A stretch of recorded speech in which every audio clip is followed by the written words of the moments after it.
Who will represent the New York Mets at this year's All-Star Game? We'll talk about it on today's show.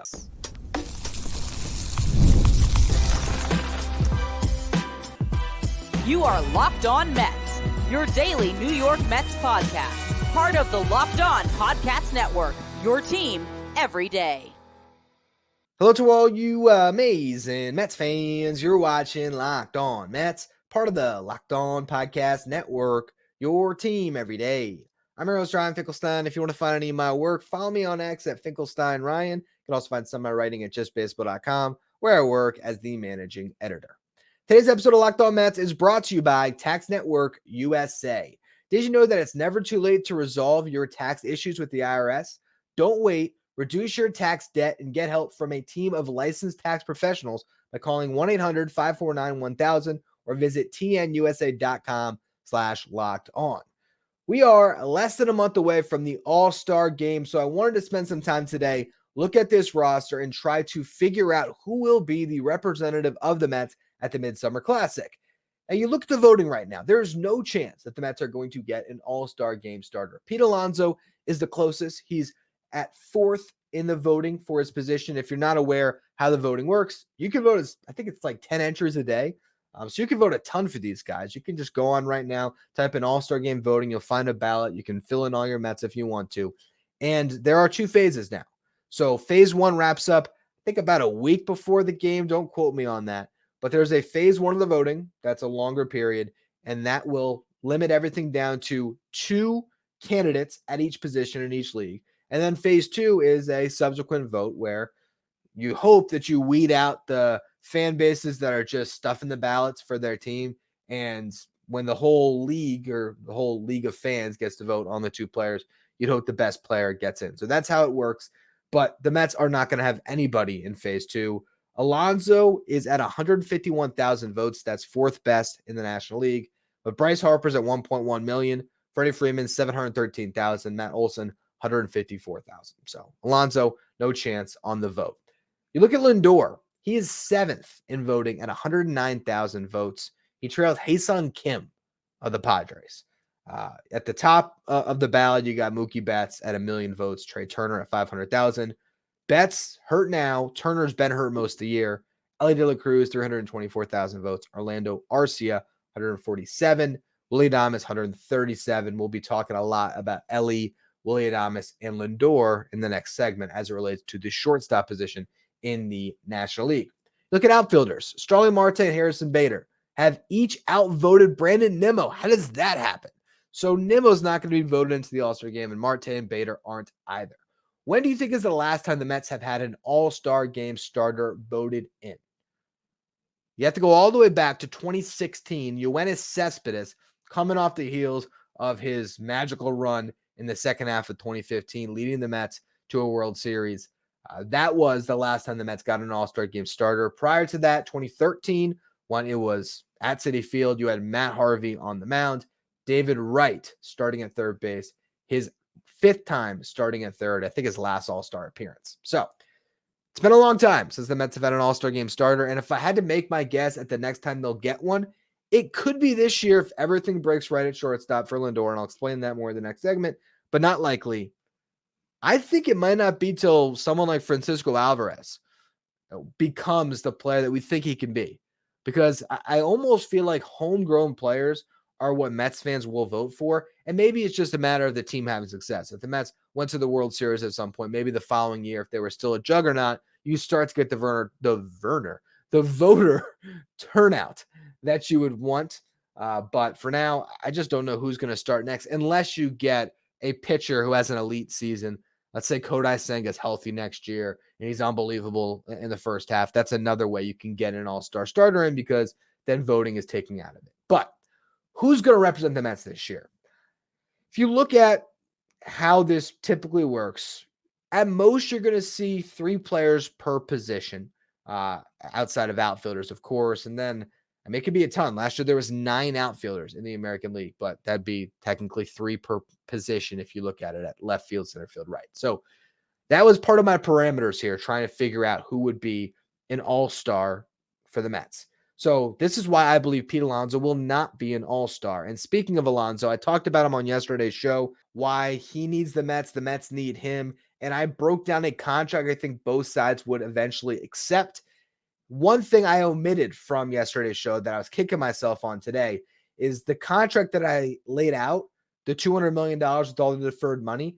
The reason why we deferred that specific amount of money, and I'm talking about we, myself, and Christopher Soto, who is at Soto803, I believe, on Twitter. If you just look up Christopher Soto, you'll find him. He does a lot of tax stuff and is able to break down the numbers of baseball. So he helped me out. I said on the show that the reason why it was this much deferred money was to get the average annual value close to Brandon Nimmo. I forgot that really the reason I directed Soto to make it the way that I did was because I wanted the contract to be of the same value as that proposed deal from last year that was reported, where the Mets submitted an offer to Alonso for 7 years, $158 million.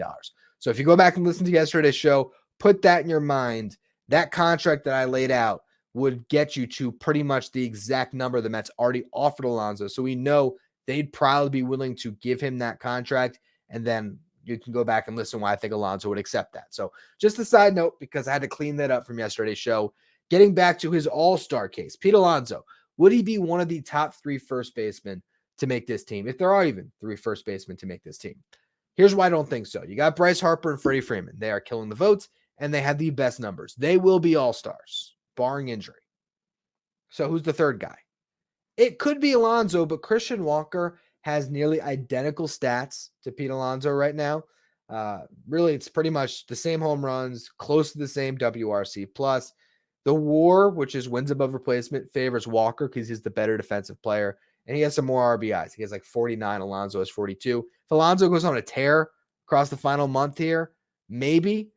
And I guess if someone got hurt, that would be the other thing. But I just can't imagine it. Honestly, I think there's only going to be 2 guys in the National League this year at first base. It's just going to be Harper and Freeman.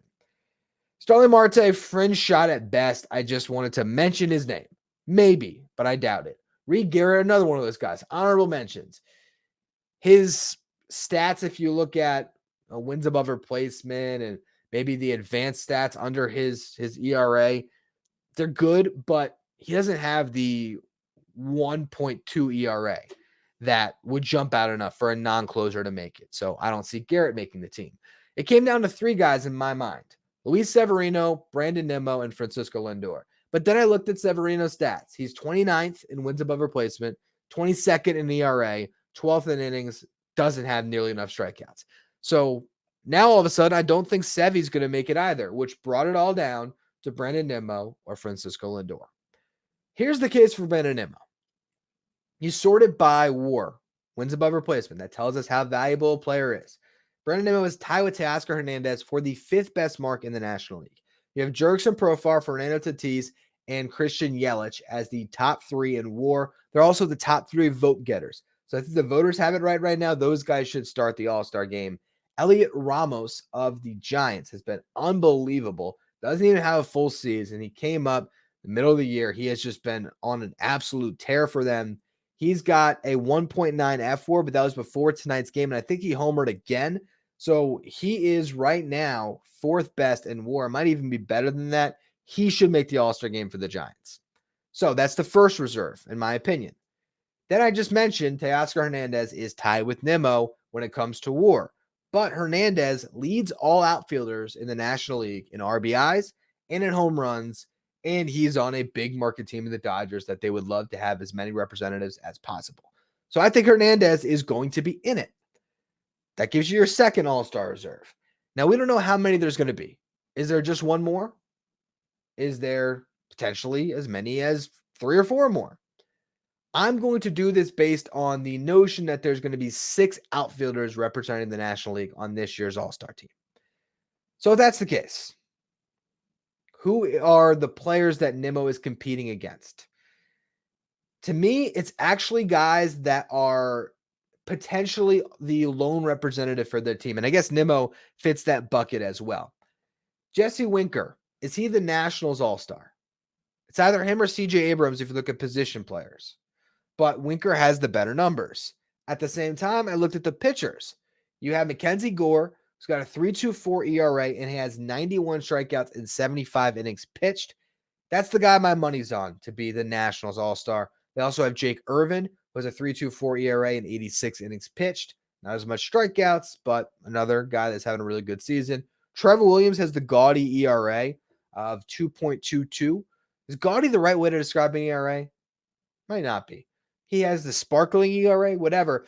Trevor Williams has been really good this year, but he's been hurt. So I don't imagine he's going to be an all-star. I think it probably comes down to Winker or Gore. And my guess is Mackenzie Gore is going to get it. Now, you look at the other outfielder that I think is competing with Nimmo for this spot. It's Jazz Chisholm. He could absolutely be the Marlins lone representative in the All-Star game. He's definitely their best position player. They don't have any other position player with a WAR over 1, but there's the pitchers. I looked at Ryan Weathers and I thought, no chance. He's their best starting pitcher this year, but I don't think he's an all-star. And then I stumbled on Tanner Scott. The Marlins closer has a 1.74 ERA. I bet you he will be the all-star for the Marlins. So then you look at the rest of the different outfielders, and Nimmo stands out the most. He's top 5 in runs scored and RBIs. He's top 10 in home runs. His weighted runs created plus is 8th. And again, WAR total, he's in the top 5. So Brandon Nimmo, based on what's around him in the National League, and it has cleared out because Juan Soto, oh yeah, he's in the American League. Mookie Betts, he's a shortstop this year. Bryce Harper, he's a first baseman. Ronald Acuna Jr., he tore his ACL, his other one. So that has cleared out a lot of the names, and this has set the stage for Brandon Nimmo to make his first career All-Star game. He is my pick. I think Nimmo will represent the Mets in the All-Star game. But will Francisco Lindor join him? I'll talk about that in just a minute. First, though, a word from our sponsors. Today's episode is brought to you by Stitch Fix. With Stitch Fix, you get a stylist who understands your style, size, and budget, and they do all the shopping for you. It is the easiest way to update your wardrobe this season. You sign up for an account, you give all your preferences, the size, the style, the budget, all that stuff, and then they start throwing some options at you. You just basically thumbs up what you like, thumbs down what you don't, and you go through, and that is how the stylist starts to curate what you like, and then they'll send you a box of 5 just for me pieces that also include outfit recommendations and pro styling advice, and you keep it works for you, and you return what doesn't. I'd say my average box, I'm keeping at least 3 pieces, if not more. I know my first one, I kept 4 pieces. I think the second one, I did keep 3, and I don't know when my next box is coming. I think I should probably have one coming in soon. It's a great way to just get clothes sent right to you, and you decide what you like, and if you don't like anything, you just send it all back. Shipping, returns, and exchanges are always free, so there's no hassle there. It's style that makes you feel as good as you look, and if you want to get started today at stitchfix.com/MLB, you're going to get $20 off your first fix. That's stitchfix.com/MLB for $20 off. Stitchfix.com/MLB. Must redeem within 7 days of sign up. If you're an everyday listener to the show, make sure you become a Locked On Mets insider. This is our texting service where you get updates from me anytime something breaks on the Mets. You can ask me questions there anytime, and we will send you the lineup graphic each day so you know who's going to be in the starting lineup for your New York Mets. If you want to be a Locked On Mets insider, find the link in the episode description. Go to subtext.com/LockedOnMets. Will Francisco Lindor finally make an all-star team in a Mets uniform? Let's go through the shortstop position. As I mentioned before, Mookie Betts far and away in the lead when it comes to voting. He's got 1 million votes. Trey Turner at 500,000 in second. Ellie De La Cruz in the 300,000 range. He has a chance to edge out Turner and get into phase 2 of the voting. But I believe Mookie Betts is going to be voted as the all-star game starting shortstop, despite the fact that he's hurt, because we've seen Mike Trout get voted in as a starter time and again in the past, even though he was hurt. So I think Betts is going to end up being the all-star game starter. And that's going to help Lindor because Trey Turner has played half the games this season. He is hitting 340, and there could be a case made if he's great over this final couple weeks that he still deserves it. But honestly, I just can't justify having a guy in the All-Star game that's missed so much time compared to guys that have been in there day in and day out. So if Betts is voted as a starter, I don't think Turner gets in, and that opens up the field a bit for Lindor. Now, I really think this comes down to 3 players. Ellie De La Cruz, Willie Adames, and Francisco Lindor, and maybe all 3 of them get in. There's one caveat. Ezequiel Tovar. He right now is 5th in the National League in wins above replacement. It's Betts, Ellie De La Cruz, Willie Adames, Lindor, and then Tovar. Tovar is right above 2 wins above replacement. All those other guys are about 2.7 or better. Tovar, though, could be the Rockies' lone representative. I think it's going to be Ryan McMahon. I believe he is going to get in at third base because I just think that position is a little more wide open, and I believe he deserves it and should be the guy. But if it's Tovar, you can certainly make a case. So we'll see. That would throw a wrench in this, but I'm going to basically say that McMahon's going to get in, and I'm going to table Tovar at this time. So that would bring us to those three guys, De La Cruz, Adames, and Lindor. Now, Elly De La Cruz is third in votes, right? So he definitely is marketable. He's one of the brightest young stars in the game. And you could also say he might be the Reds' lone representative, although Hunter Green has a good case to be made on the pitching side. At justbaseball.com, we did our own vote. So we had a poll. We all picked our all-star teams. I had Elly De La Cruz as the all-star game starter. I think he should start because, for one, you look at the stats between Adames, Lindor, and Elly when it comes to WRC plus and home runs and all these different things. They're marginal differences at best. The two biggest gaps you can find is RBIs, where Adames leads at 52 compared to Lindor at 37 and Elly De La Cruz at 31. And then you have stolen bases, where Elly De La Cruz has 37 before the All-Star break. That jumps out. And the fact that in the American League, you're going to have one of Gunnar Henderson or Bobby Witt Jr. starting the All-Star game. I think Major League Baseball want to counter that with a young, bright star in the National League, and Elly is that guy. So I think Elly's going to get in to this game regardless, and I believe he will probably start. So then the question is, who should get in, Adames or Lindor? You look at those stats again, they're close. Adames having one of, if not the best year of his career. He has never been an all-star. Lindor bounced back after a rough start and is once again showing to be one of the best in the game. If you sort the stats from April 10th to now, Francisco Lindor is leading all NL shortstops in wins above replacement by half a win. Only Trey Turner and Mookie Betts have a higher WRC plus. Again, stat measuring hitters on a league average of 100. That's the all-encompassing stat that everyone looks at now to see who's the most valuable hitter. Lindor, third best. Leads all shortstops in home runs. You sort the stats by May 18th, Francisco Lindor is hitting 300, 366, 508. So 366 on base, 508 slug. This is when he got switched to the leadoff spot. His WRC plus of 152 is the best mark among all shortstop. He trails all shortstops in the National League, I should say. He trails only Mason Wynn in batting average, only Ezekiel Tovar in slug, leads all shortstops in on-base percentage, in WRC plus, also in OPS by 50 points. And you look at his WAR of 1.8, that is better than every shortstop, and the next highest is at one win above replacement, and that's Willy Adames, Hae-Sung Kim, and Ezekiel Tovar.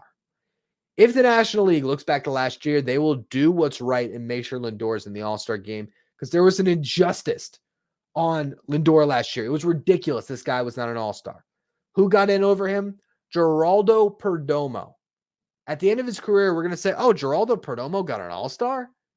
And it's a slight to baseball history that this guy has an All-Star, and a guy like Lindor is going to only be a four-time All-Star. We'll see if he gets in a later year, but right now he's only a four-time All-Star when he clearly was the better player. We knew that at the break last year, where Perdomo really only had two things going for him. His batting average was better than Lindor's, and you look at the WRC plus, they were identical. So offensive value, they were the same. But then you actually look at the numbers a little bit more. Wins above replacement, nearly a win less. And then home runs, Perdomo had 14 less home runs. He scored 18 less runs, drove in 27 less. So Lindor had 19 home runs, 13 stolen bases, and 60 RBIs by the break. Didn't get in the All-Star game. He ended up, at the time, he was leading the league in WAR, along with Dansby Swanson, who started for the Cubs. By the end of the season, Francisco Lindor led all shortstops in wins above replacement, and home runs and runs scored on RBIs. He was third in stolen bases, and the only shortstop to be in the 30-30 club, 30 home runs, 30 stolen bases. He should have been an All-Star last year. He was clearly, by the end of the year, the best shortstop in the National League. Clearly. And at the break, he was right there with Dansby Swanson to be the best or the second best. And they put Perdomo in. So because of that, I'm hoping that things change this time around, but for some reason, I just don't know if they will. That's why I said Brandon Nimmo is who I believe will not start for the Mets, but I believe Brandon Nimmo will be the Mets representative because for some reason, Lindor just does not get love. I don't understand it. But he's been the hottest shortstop for over a month now. And you look at the numbers, he's right there with all these guys. He's right in line with Adames. I think all three of them should make it, quite honestly. Because if you look at the top 10 in wins above replacement in the National League, and you include Mookie Betts in that, who's not going to play, you have Elly De La Cruz, Willie Adames, and Lindor all in the top 10. So I think there should be three shortstops, and Lindor should be one of them.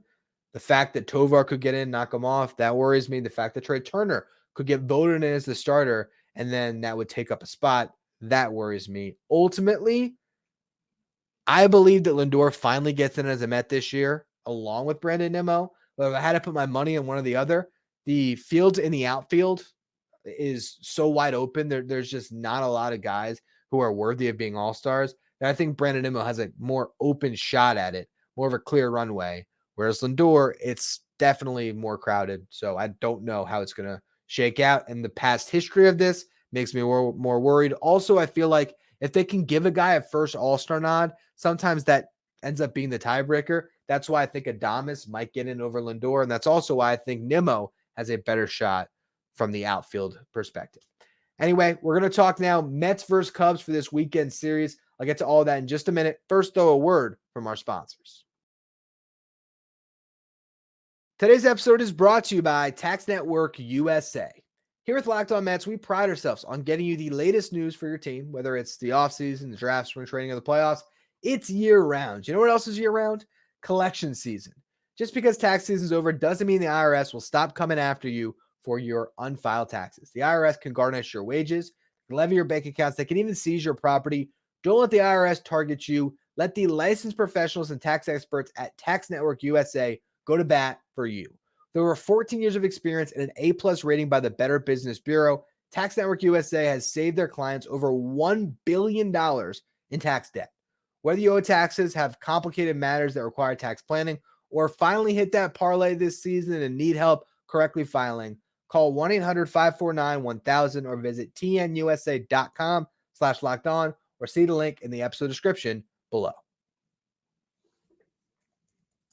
Game 6 of the Stanley Cup Finals is on tonight. If you don't want to miss out on any of the latest in the world of sports, make sure you check out Locked On Sports today, streaming 24/7 on YouTube.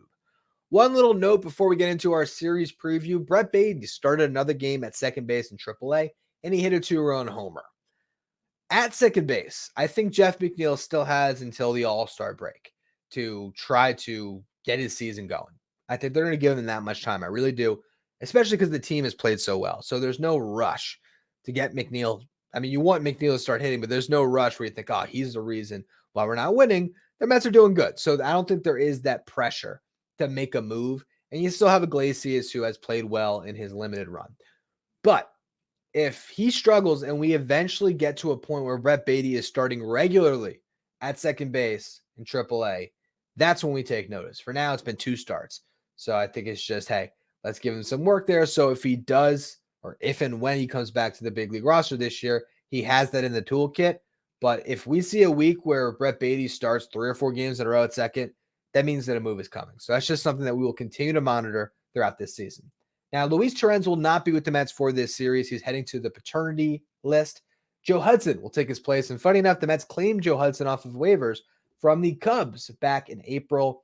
He has an .833 OPS in AAA this year, 33-year-old catcher without much big league experience. I'd be surprised if we even saw Hudson in a game, honestly. The Mets had an off day, of course, on Thursday. They have an off day on Monday. I think Alvarez will start all 3 games. We'll also see Tomas Nido in this series. I can't remember if I mentioned this on a prior show, so I figure might as well now. Tomas Nido has signed with the Cubs. He was released by the Mets after he cleared waivers. Guess nobody wanted to pay Tomas Nido a little bit more than the league minimum.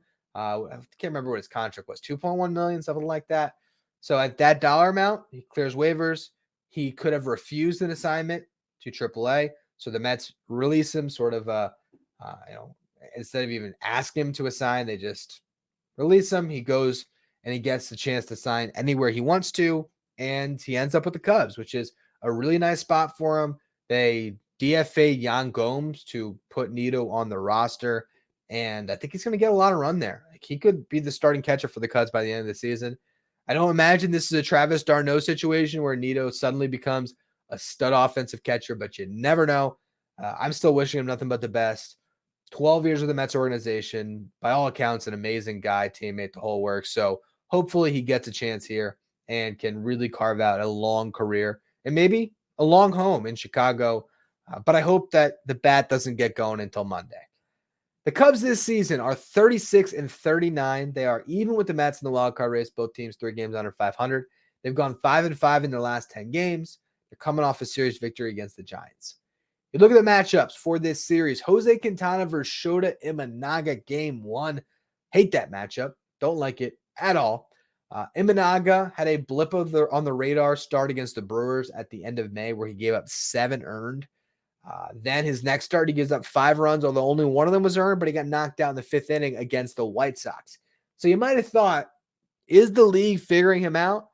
Last 2 starts tell us no, the league has not figured him out. He went 6 2/3, allowed 2 runs with 7 strikeouts against the Reds.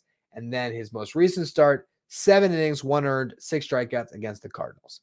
The Mets faced Imanaga on May 1st. He pitched 7 shutout innings, allowed 3 hits, 1 walk, 7 strikeouts. Going to be a really tough matchup. He has a 1.89 ERA on the season, a 0.99 whip, and he's a guy that has already embraced being sort of a star in Chicago, so pitching in front of the home crowd. I don't love that game for the Mets. I really don't. I wanted to look up Jose Quintana's Wrigley stats because he did spend some time in his career with the Cubs.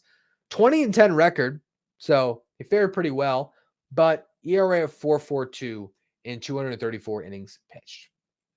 Definitely a game the Cubs theoretically should win. Now, they have not listed their other 2 starters for this series, but I looked, and in the past, it has been Jameson Taillon and Javier Assad that have followed up Imanaga. So I imagine it's going to be McGill versus Taillon in game 2. Taillon has a 3.08 ERA on the season. Last 2 starts have been quality starts. He's been very good this year, and he faced the Mets at the end of April. 7 1/3 innings pitched, 1 earned run, 1 strikeout. So not a lot of strikeouts, but remember, had a very good game against the Mets, as did Javier Assad, who has a 2.75 ERA in this season, went 5 innings, allowed 1 run against the Mets. His time facing them this year. David Peterson will square off against Assad. Pitching matchups favor the Cubs in this one, like pretty much across the board. With that said, the Mets are the hotter team, and they definitely have the hotter bullpen at the moment. The Cubs have been struggling to close games. Hector Neris has been their closer this year. He has a 4.73 ERA. He has allowed runs in each of his last 3 outings. The Cubs, as a team, have a 4.53 ERA in their bullpen, which is near the bottom of the pack, Major League Baseball. They have 18 saves as a team, 34 attempts. So they've blown 16 saves this year. The Mets have blown 12 for context. We know how bad it got for the Mets in that department with Edwin Diaz going through his struggles and then the closer by committee, which never really worked for the Mets at the end of May. So you look at this series, what's going to be the difference? The lineup for the Mets. Can they turn some good starters and make them look bad? We've seen them do that lately with Dylan Cease, John Gray in particular.